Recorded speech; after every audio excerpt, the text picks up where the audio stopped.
Hey guys, and welcome to the reflection episode of We Are Building a Home. I have been chronicling my experiences in new home construction with Regency Builders here in the greater Memphis area.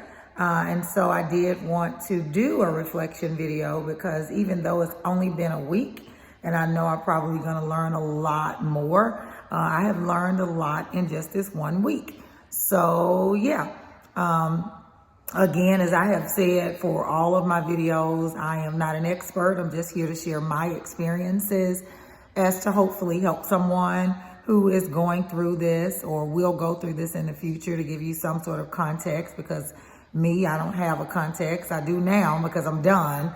But I didn't have a context at first. I was just like walking in the dark. So that's the whole purpose of this series. And yeah, so sinuses. It's been a week since we've been in the home, and I will say I absolutely adore my home. Like, everything is perfect for me and my son. I will also say that if I were married or planned on getting married, this definitely would not be a place big enough for 2 grown adults and possibly a growing family for long. Because like for me, my closet, I've taken up every inch of that closet space.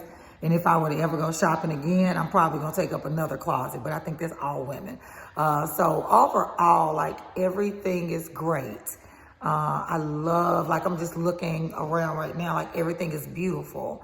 A couple of things I did want to share in this reflection video, because I've kind of run into them myself this first week, that I didn't even think about. I thought the inspector checked these things, but I guess he did not. So I came into about 3 to 4 work orders within the first couple of days. And I'll just kind of go down the list of what those were, just so you guys can be mindful of it again if you're going through this. Some of the work orders are very simple, others not so simple, and I'm still waiting on the tech to come out. So one of the first things that happened, like the second day of me closing, is they came to install my fence. So yay for the fence. We got a fence. Privacy is now, I feel a little bit more comfortable. But the gentleman that installed the fence, I didn't notice this because I was inside the house unpacking. They parked on the sidewalk portion of the grass. And so the only reason I noticed that they did that is because when they came to deliver my fridge and my washer dryer, I asked them if they could move so that the gentleman could pull into the driveway in order to get the washer dryer and my fridge here. And so they pulled off, and I was watching them, and as they pulled off of the grass, and all I saw was like this indentation. I was like, oh no, oh no, oh no, oh no. Because Regency is very clear that they do not cover sod or grass. Like, it is the buyer's responsibility for that once you close. And so at first I was just gonna suck it up and get somebody to come out and plant or redo the sod. But then I thought about it, I'm like, that was not my negligence, because basically that's what they're saying, is that from my negligence, like if I forget to water it, or, you know, we walk on the grass or we park on the grass, they're not covering that. That's not a warranty item. So I took a risk. I emailed the warranty department, sent a few pictures in, and after a few days of back and forth, nothing negative, they just wanted to, you know, I guess clear it. They did say that the builder would come out and assess the grass, which he did. And then I got an email like a day later saying that they were going to take care of that portion of the grass. So I was like, oh, thank you, Lord. Because I don't want to be like that neighbor with the ugly grass, because looking at the established community down the street, like, those homes are pretty much identical to the style of this neighborhood. Like, their grass is all cute and like all that good stuff. So I didn't want to be that neighbor. So thankfully they'll do that. I just got to remember to keep reminding them, because I'm pretty sure it's not a priority right now, because again, they're trying to finish up everybody else's. And even days like today, we're home from school because it's an ice storm warning for the greater Memphis area. So they that's definitely not something that's going to happen soon. They got to wait on everything to, dry and all that good stuff. So I'll just remember to keep reminding them, because I do want to get a yard man or a yard person. I'm saying man, it could be a woman, equal opportunity.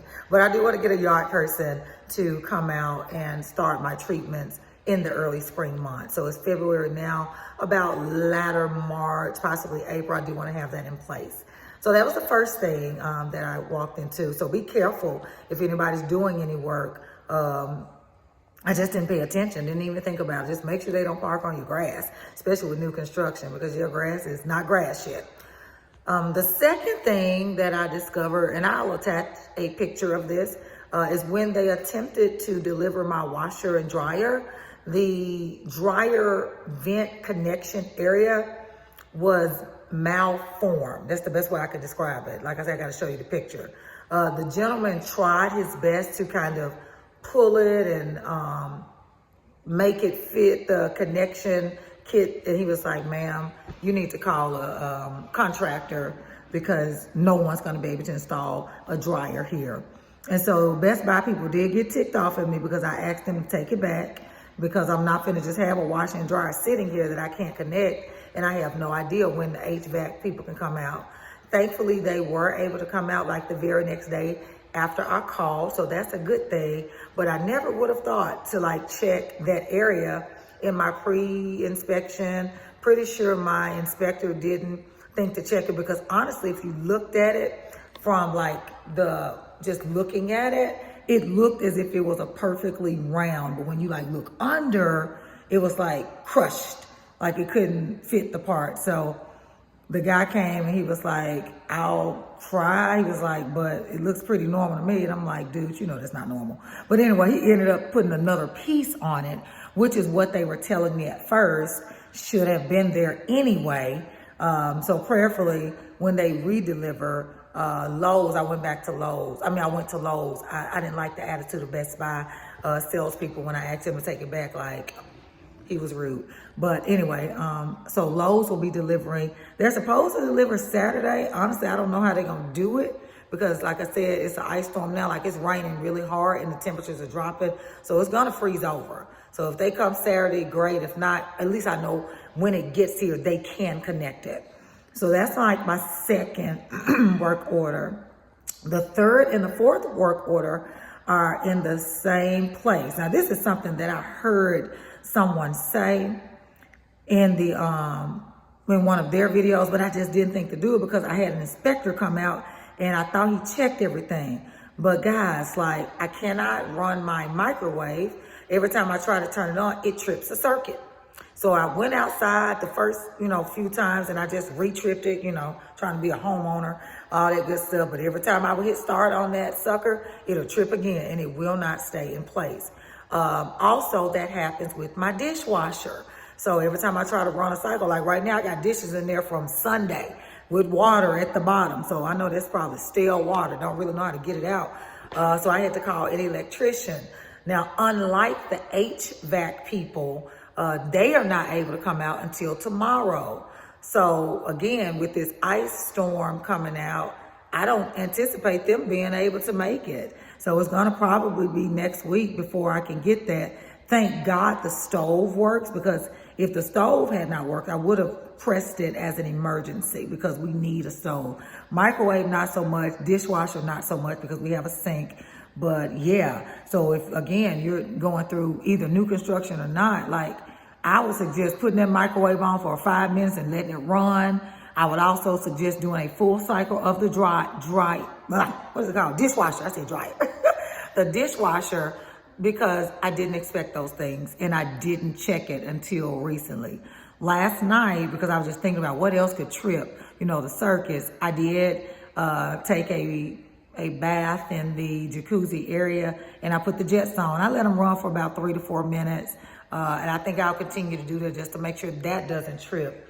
I have yet to turn on this gas fireplace, just because I'm not comfortable with gas and, carbon monoxide. And unfortunately, my builder didn't walk me through how to use it. I'm pretty sure it's something I could Google or YouTube, but I'll get to that eventually. But that's another thing I definitely want to check to make sure that it works. And I might just risk and do it today.